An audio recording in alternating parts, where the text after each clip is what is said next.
believes about what a teacher should do. Teachers आपको बताते हैं ना कि इंस्ट्रक्टर्स बताते हैं ये ऐसी चीज अच्छी है, ये बुरी है. अच्छा, हो सकता है टीचर्स में भी गलतियां हो, तो वहां से भी आपको वही गलती आप तक भी आ जाती. तो आप कहेंगे इसका सोल्यूशन क्या है? सोल्यूशन उसका ये है कि आप क्रिटिकली हर चीज को देखिए, हर तस्वुर को करें, गौर करें, उसके आप उसके पूरी डिटेल से उसमें बेशक आप बुक्स पढ़ें, आर्टिकल्स पढ़ें या आप लेक्चर्स को सुन लें और उस लिस्ट पे लेते हुए आप फैसला करें कि ये चीज अच्छी है, ये सही तरीका है, ये नहीं है. तब जाके आपकी सलाहियतें डेवलप होंगी, वरना नहीं होंगी. अब आइए कि इंसानों में ये जो फर्क आते हैं ना, इन्फ्लुएंसेस ऑन पर्सनैलिटीज में किस किस पे असरात आते हैं. एक तो आपकी पर्सनैलिटी अब तक बचपन से लेके अब तक जो बन गई उसके असरात हैं, और इसके साथ साथ कल्चर. दूसरी तरफ आते हैं एक रिलीजन, आपके दीन की तरफ से भी आते हैं. आप मुसलमान हैं तो आपके कुरान और हदीस के असरात आ रहे होंगे. अगर आप किसी और मजहब के हो, मसलन क्रिश्चियन हो, तो वहां से आपको बाइबल के असरात आ रहे होंगे. तो इसी तरह अगर आप हिंदू हैं तो फिर आपको वहाँ संस्कृत की जो किताबें वहां से आएंगे असरात, और वहाँ के जो भी इंस्ट्रक्टर्स होंगे उनके असरात होंगे. हिस्ट्री आपने जो पढ़ी वहीं से आपके असरात होंगे. फिर रीजनल, जिस एरिया में आप रह रहे हैं वहां पे आ रहे हैं, और एथनिक कि आप नस्ल से आपका ताल्लुक है. अच्छा, उसमें असरात अब से कुछ अर्सा पहले बहुत आते थे. वो इसलिए कि लोग जॉइंट फैमिली की तरफ रहते थे, तो जाहिर है कि आपकी जो नस्ल में जो भी तजुर्बे सीखे थे बुजुर्गों ने, तो वही आप में आ गए. और आजकल अब जरा इसलिए कम हुआ है कि लोग अब अपनी जॉइंट फैमिली अब खत्म हो गई है और लोग अलग अलग रह रहे हैं और अलग अलग शहरों में रह रहे हैं, अलग अलग मुल्कों में रह रहे हैं. तो इसलिए अब ये रिलेटिवली कम हो गया, लेकिन अभी भी असरात हैं. एथनिक की एक एग्जांपल वही देख लें कि जैसे जर्मन ने किए एक तस्वुर पेश किया था कि जनाब हमारी नस्ल ही ऐसी है कि जिसको ये हक है कि वो पूरी जमीन के हुक्मरान बने. तब जाके उन्होंने फर्स्ट वर्ल्ड वॉर और सेकंड वर्ल्ड वॉर कर बैठे थे. तो ये एक एग्जांपल है एथनिक. अच्छा, एजुकेशन के साथ भी आप में असरात आते हैं. लैंग्वेज की किस जुबान पे है. अच्छा, जुबान से क्या होता है कि हर जुबान में जो भी बड़े लोग जो गुजर चुके हैं उसमें, तो उन सब की एक्सपीरियंस आपको मिल जाता है. चाहे आपको उर्दू, अरबी, इंग्लिश या आपकी हर इलाके की पंजाबी, पश्तो जो भी आपको आती है, तो वहाँ के असरात आते हैं. और कई जुबानें आए तो फिर आपकी पर्सनैलिटी पे उसके असरात भी आ रहे होते हैं. और फिर इकोनॉमिक लिहाज से भी आप देख लीजिए, इसके भी असरात इसलिए आते हैं कि जो अमीर लोग हैं इनका एटीट्यूड और तरह का होता है, और जो गरीब लोग हैं इन पे कम आता है. अच्छा, फिर आप ये देखिए कि इसके फिर मजीद क्या असरात आते हैं. इसके लिहाज से आप ये देखिए कि और क्या होता है कि वैल्यूज आप सीखते हैं. वैल्यूज आपको दीन की तरफ से भी मिलती हैं, कल्चर से भी मिलती हैं, हिस्ट्री से भी. वैल्यू क्या है कि क्या चीज कर लेना दुरुस्त है और क्या गलत है. ये दीन का मौजू यही है. तो वहीं से आपको पता चलता है कि एथिकली यार ये चीज सही है, ये गलत है. और ये अल्लाह ताला ने बाय डिफॉल्ट भी आपको ये दे दिया, और उसी पे आपका जो भी आखिरत में जो रिजल्ट आना है वो यही आना है. प्रैक्टिसेस, आप जो अपना तजर्बा करते हैं उससे असरात आते हैं. नॉर्म्स वो होती हैं कि हर कल्चर में कि यार ये चीज इस तरह से करनी चाहिए. उसके लिए आपको एग्जाम्पल हर एरिया में अलग मिलेगी.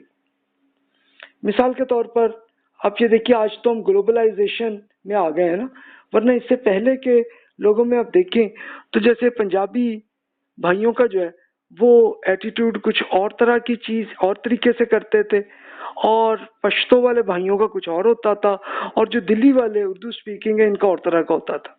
अब वो मिलते जुलते आ रहे हैं, आजकल का फर्क है. तो देखिए इन सब चीजों पे असरात किस पे आते हैं, आपके बिहेवियर पे. तो अभी तक तो हम साइकोलॉजी की बात ही कर रहे हैं. अब देखिए कि इसके मेजर फोर्सेस इन्फ्लुएंसिंग पर्सनैलिटी, कि आपकी पर्सनैलिटी पे, आपकी शख्सियत पे किस किस के असरात आते हैं। ये वही है कि जो अभी मैंने अर्ज कर दिया, इसको और पहलुओं से भी आप देखें तो आपको आ जाएगा। मैं मुख्तसरन अर्ज कर देता हूँ कि इसी को आप ये देख लें कि द इंडिविजुअल पर्सनैलिटी आप पे किसके असरात आते हैं। कल्चरल फोर्सेस, जिस मुल्क और शहर में आप रह रहे हैं वहाँ के असरात आ रहे हैं आपको।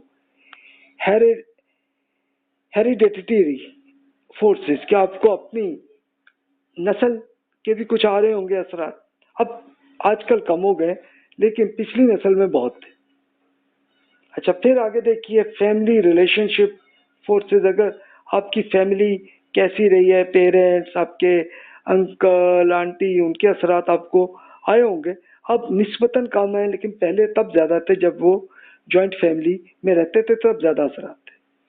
फिर social class and other group membership forces, यानी ये भी होता है ना कि आप किस क्लास में आप रहते हैं। क्लास से मुराद क्या है कि हो सकता है कि आप गरीब लोगों में आप रह रहे हो तो वो एक कल्चर और तरह का होगा। अमीर लोगों के इलाके में आप रह रहे हैं तो वो और तरह के होंगे। कुछ अगर दरमियाने लेवल के लोग हैं तो इनके और असरात होंगे।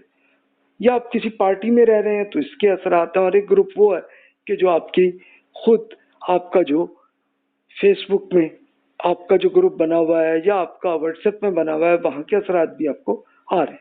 तो ये असरात के आपको खुद अभी जो मैंने अर्ज किया था कि आप अपनी नोट कीजिए अपनी हिस्ट्री को, क्या चीज़ सलाहियत है, क्या सीखा है, क्या नहीं सीखा, इसकी एक लिस्ट आप खुद बना लें और किसके असरात कहाँ से आए। जब आपने उसी के अंदर आपने साथ साथ करना है, ये सलाहियत कहाँ से आई है और कहाँ से वापस गई। अब आइए एनवायरनमेंट इम्पैक्ट, माहौल के असरात भी आते हैं। और ये माहौल कैसे आता है? इंटरनल एनवायरनमेंट, एक अंदर से भी आता है आपका। एम्प्लॉय मिक्स, कि आप अगर एक कंपनी में काम कर रहे हैं तो इसके और जो जो एम्प्लॉयज हैं, आपके कोलीग्स हैं, उनके असरात होंगे। मैनेजमेंट वैल्यूज, कि आपके जो बॉस हैं उनकी क्या वैल्यूज हैं, क्या चीज़ों को वो बहुत इंपॉर्टेंट समझते हैं, किसको नहीं समझते, उनके असरात आप पे आएंगे। Stakeholders goals, stakeholders कौन होते हैं कि जिनका आपसे मामला होता है। आपके हो सकता है आपके बॉस भी हों, आपके कोलीग्स भी हों, आपके दोस्त भी हों, ये सारे आपके स्टेक होल्डर्स होते हैं। आपके फैमिली के लोग हैं, सबके असरात। स्ट्रेटजी सक्सेस, कि क्या आपने ये काम इस तरीके से किया और इसका अच्छा फायदा मिला आपको, उसके असरात आप पे चलते हैं। कॉर्पोरेट कल्चर, कि यानी इस कंपनी में, इस कॉर्पोरेट में जिसमें आप रह रहे हैं, काम कर रहे हैं, उसके कल्चर क्या है, वहाँ के असरात आ रहे हैं। रिसोर्सेज, क्या क्या रिसोर्सेज आपको हासिल है। मसलन आपको अगर इंटरनेट की रिसोर्सेज ही नहीं है तो फिर तो कुछ भी नहीं आया, आपको ज़्यादा नहीं आया। लेकिन अगर आपको इंटरनेट में इतनी एक्सेस आपको हासिल है तो फिर आप बहुत कुछ और मुल्कों के लोगों से भी सीख सकते हैं। कैपेबिलिटीज, क्या क्या सलाहियतें आप में ऑलरेडी बाय डिफॉल्ट है। फिर आप ये भी चीज़ें फैक्टर्स भी देखते हैं। डिजाइनिंग फॉर डाइवर्सिटी, यानी डिजाइनिंग आप ये भी देखते हैं कि कैसा डिजाइन है आपकी, अल्लाह ताला ने शख्सियत आप में बनाई है, और डाइवर्सिटी आप में क्या क्या वैरायटी आ रही है। साइज एंड शेप, क्या है आपकी एज, क्या उम्र, क्या है डाइट्स, क्या है यानी क्या क्या आप खाते हैं, उसके भी तो असरात आ रहे होते हैं ना। हो सकता है कि मिसाल के तौर पर आप मीठी चीज़ें अगर आप ज़्यादा खा रहे हैं तो इससे ये होता है कि ब्रेन ज़्यादा एक्टिव रहता है, लेकिन उसका दूसरा साइड इफेक्ट भी होता है कि आप डायबिटिक भी हो सकते हैं, हो गए। अच्छा, इसी तरह कुछ और चीज़ें, हर तरह के केमिकल्स ही है ना कि जो आपको खाने का इस्तेमाल करते हैं तो इनके असरात वो आ रहे होते हैं। कल्चर एंड कस्टम्स, कि किस कल्चर में आप रह रहे हैं और इसके कस्टम्स यानी उनकी रिवायतें क्या क्या है। अब ये रिवायतों की मिसाल आपको पुरानी हिस्ट्री में आपको ज़्यादा मिलेंगी। मिसाल के तौर पर आपको ये याद होगा कि जो इंडिया में यूपी के जो लोग होते थे तो उनका एक कल्चर एक बड़ा ख़ास किस्म का होता था। मिसाल के तौर पर एक चीज़ों को वो बहुत अहमियत देते थे। मिसाल के तौर पर जनाब, अगर आपने अगर पानी पीना है تو پانی پینے کو ایک خاص سٹائل سے جناب وہ ایسے طریقے سے رکھتے تھے سب، اور اس کو وہ بڑا برا سمجھتے تھے کہ اگر اس طرح نہ رکھا گیا، اگر ٹیڑھے طریقے سے رکھا تو بڑا برا سمجھتے تھے. تو سیم وہی کلچر کے اثرات آتے. لینگویج اینڈ کمیونیکیشن ایبلٹیز، یعنی آپ میں کیسی صلاحیت ہے، کون سی لینگویجز آپ کو آتی ہیں، وہاں سے آپ سیکھ سکتے ہیں. ایجوکیشن اینڈ ٹریننگ آپ کی کیسی، جو ابھی بات ہوئی. پھر ایتھنیسٹی، کیا آپ کی نسل کیا ہے. پھر انکم اینڈ سوشل کلاس کیسی ہے. اینڈ جینڈر اینڈ سیکسویلٹی، یعنی آپ کس طرح کے، آپ مرد ہیں یا خاتون ہیں. تو اس کے پھر وہ بھی اثرات آئیں گے کہ اس طرح کے آپ کی پرسنالٹی میں فرق آئے. تو یہ سب آپ دیکھیے، تو اس سب کے اندر آپ کو اثرات نظر آتے ہیں آپ کو.